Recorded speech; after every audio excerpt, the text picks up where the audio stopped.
देखिए, हमारा जो भारत देश है ये पूरी दुनिया में ग्लोबल प्लेटफॉर्म पे एक डायबिटीज़ कैपिटल माना जा रहा है। मतलब जहाँ पे डायबिटीज़ के पेशेंट बहुत सारे हो गए हैं। अब यहाँ पे प्रॉब्लम ये आता है कि डायबिटीज़ वालों को ये समझ में नहीं आता है कि एग्जैक्टली हमारी बॉडी में हो क्या रहा है। यहाँ पे समझने का अभी टाइम नहीं है और समझाने वाले भी बहुत कम हो गए। तो इस वीडियो में ये जानेंगे आसान भाषा में, एकदम नॉर्मल शब्दों में I am going to explain कि डायबिटीज़ में होता क्या है, इसको कंट्रोल में रखने के लिए हमने क्या स्टेप्स उठाने चाहिए। सो ये बहुत ज़रूरी वीडियो, आखिर तक देखते रहिए, बिल्कुल भी मिस मत कीजिए। अब हम लोग नॉर्मली हमारी बॉडी जब हेल्दी होती है तो किस तरीके से काम करती है ये देखेंगे। देखिए, हम लोग जब खाना खाते हैं, खाने में हम लोग काफ़ी सारी चीज़ें खाते हैं, कार्बोहाइड्रेट्स, प्रोटीन, फैट, फाइबर, ऐसी बहुत सारी चीज़ें खाते हैं। इसमें से जो कार्बोहाइड्रेट होता है वो जब हम लोग कंज्यूम करते हैं तो इसका कन्वर्जन, इसका ट्रांसफ़र, इसका जो चेंज होता है बॉडी में जाने के बाद ये होता है शुगर। अब शुगर जब इसका कन्वर्जन होता है तो शुगर हमारी बॉडी में घूमती रहती है, ब्लड में घूमती रहती है। अब ये वेट करती है कि ये सेल के अंदर घुसे।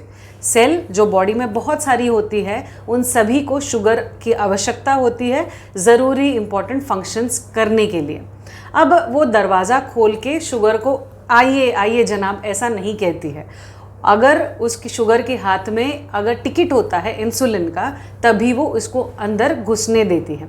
तो ये जो इंसुलिन होता है ये पैनक्रियाज करके एक हमारी बॉडी में ऑर्गन होता है, यहाँ से प्रोड्यूस होता है। अब ये प्रोडक्शन ऑफ इंसुलिन भी लिमिटेड होता है, तो इसीलिए limited number of sugar molecules cell के अंदर जा सकते हैं। अब जब हम लोग बहुत ज़्यादा कार्बोहाइड्रेट्स खाते हैं तो ब्लड फ्लो में बहुत सारा शुगर का कंटेंट लेवल भी बहुत बढ़ता है। बट एक टाइम आता है जब ये पैनक्रियाज इंसुलिन देना एक लिमिट में होता है, इसलिए बंद कर देती है। इसीलिए शुगर बॉडी में, ब्लड स्ट्रीम में ज़्यादा बढ़ी हुई दिखाई देती है। अब हमें लगता है कि हमें तो डायबिटीज़ हो गया है, ठीक है, तो हम लोग कोई टैबलेट लेना शुरू करते हैं। अब ये टैबलेट क्या करती है, ये पैनक्रियास को एक धक्का मारती है। धक्का मार के इसमें जितना भी इंसुलिन है वो पूरा एक्सट्रैक्ट करती है। अब जितना भी इंसुलिन प्रोडक्शन हो गया है बाहर, तो वो हर एक शुगर मॉलिक्यूल को दे देता है और वैसे ही सेल्स के अंदर इसका प्रवेश होते रहता है। अब सेल भी बहुत ज़्यादा बड़ी स्पेस नहीं होती है, इसलिए वो बोलती है कि बस भाई मेरा तो लिमिट ख़त्म हो गया, अब तुम मत आओ। तो यहाँ पे डेवलप होता है इंसुलिन रेजिस्टेंस। देखिए, हमने सुना है कि एंटीबायोटिक्स का रेजिस्टेंस होता है। हम लोग अब अगर हमेशा एंटीबायोटिक जब लेते हैं तो बॉडी बोलती है कि बस बाबा हम लोग भी स्ट्रांग हो गए, अब हम लोग भी ये इन्फेक्शन को नहीं छोड़ेंगे। तो यहाँ होता है एंटीबायोटिक का रेजिस्टेंस। वैसे ही यहाँ पे इंसुलिन का रेजिस्टेंस हो जाता है। जहाँ पे किसी भी चीज़ की अति होती है, ये सेल बोलती है कि मुझे नहीं चाहिए, आप कुछ भी करो।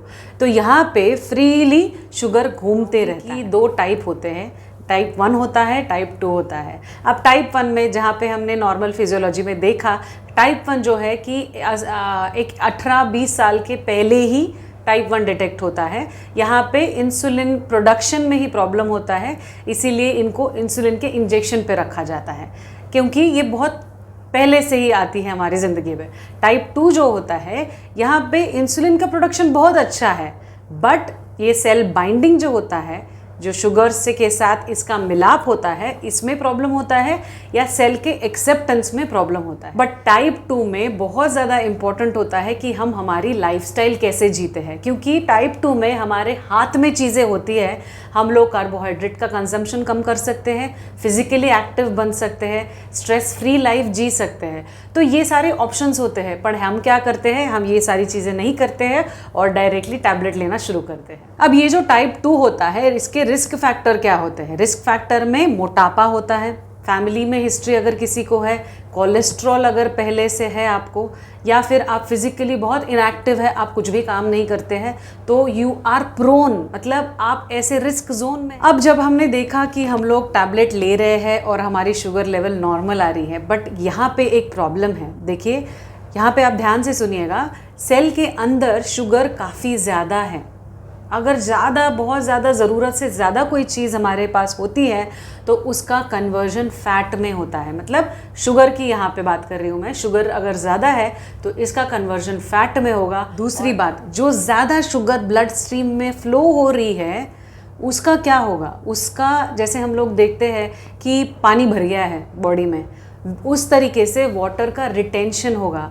अगर वाटर रिटेंशन होगा और फैट भी होगा तो आपका वेट बहुत ज़्यादा बढ़ेगा, आपके हार्ट पे प्रॉब्लम आएगा, आपका हार्ट पंपिंग बहुत ज़्यादा डिफ़िकल्ट हो जाएगा and then it becomes a vicious cycle. Extra sugar बन गई है हमारी बॉडी में जो ब्लड में फ़्लो हो रही है, उसका कन्वर्जन लिपिड्स में होता है, कोलेस्ट्रॉल का लेवल बढ़ता है, इसके वजह से ब्लॉकेजेस होना, हार्ट का कंप्लेंट्स होना, इसका प्रेशर फिल्ट्रेशन के ऊपर आता है, किडनी के ऊपर आता है। शुगर के एनवायरनमेंट में हमारे सारे जब ऑर्गन्स होते हैं ये इतना एफिशिएंटली फंक्शन नहीं करते हैं, इसीलिए डायबिटीज़ में काफ़ी सारे कॉम्प्लिकेशंस बताए गए हैं। टाइप 2 की बात करें तो टाइप 2 ये हमारी लाइफस्टाइल की वजह से आता है और जिस तरीके से हम हमारा खाना खाते हैं उसके ऊपर आता है। अगर हम लोग इस इंसुलिन रेजिस्टेंस पे अगर काम करते हैं तो डेफिनेटली ये गारंटी है कि आपकी जो लाइफ अभी चल रही है उसका सुधार 100% निश्चित है। अब इसको कैसे करना चाहिए? देखिए, जैसे हमने कहा कि शुगर का कंटेंट जिस तरीके से हम लोग डाइट लेते हैं वो अगर अच्छा हो, कंट्रोल्ड हो, तो डेफिनेटली आपकी बॉडी पे एक प्रेशर कम आता है। तो इसीलिए आप अगर कार्बोहाइड्रेट की जगह थोड़ा सा प्रोटीन और थोड़ा सा फाइबर इस्तेमाल करते हैं तो थोड़ा हमारी बॉडी को एक रिलीफ मिलता है। सेकेंडली, अगर आप फिज़िकली एक्टिव हैं तो जब आप एक्टिव रहते हैं तो आपकी जो बॉडी की एक्सेस शुगर होती है वो एनर्जी में कन्वर्ट होती है।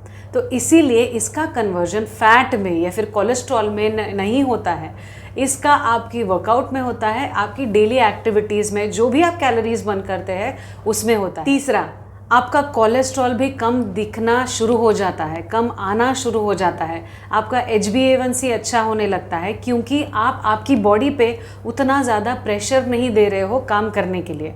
सो ये अगर सारी चीज़ें करते हो आप तो ऑटोमेटिकली ये सारी चीज़ें नॉर्मलाइज होना शुरू हो जाती है। और अगर बेसिक ग्राउंड लेवल पे आप काम करते हैं तो कॉम्प्लिकेशंस तक जाने का आपको सवाल ही नहीं पैदा होता, आप वहाँ पे जाने के पहले ही सारी चीज़ें नॉर्मलाइज कर रहे हैं। सो ये थी जानकारी डायबिटीज़ के बारे में, आसान भाषा में करने की बहुत कोशिश की है मैंने। अगर आपको अच्छा लगा है तो डेफिनेटली लाइक कीजिए, कमेंट कीजिए, जितना हो सके आप शेयर कीजिए ताकि बहुत लोगों को इसकी मदद हो। और चैनल को सब्सक्राइब करना बिल्कुल मत भूलिए क्योंकि आसान भाषा में होम्योपैथी और हेल्थ रिलेटेड जानकारी सिर्फ होगी इसी चैनल पे। So take care, stay healthy, stay fit with doctor Priyanka Latkar.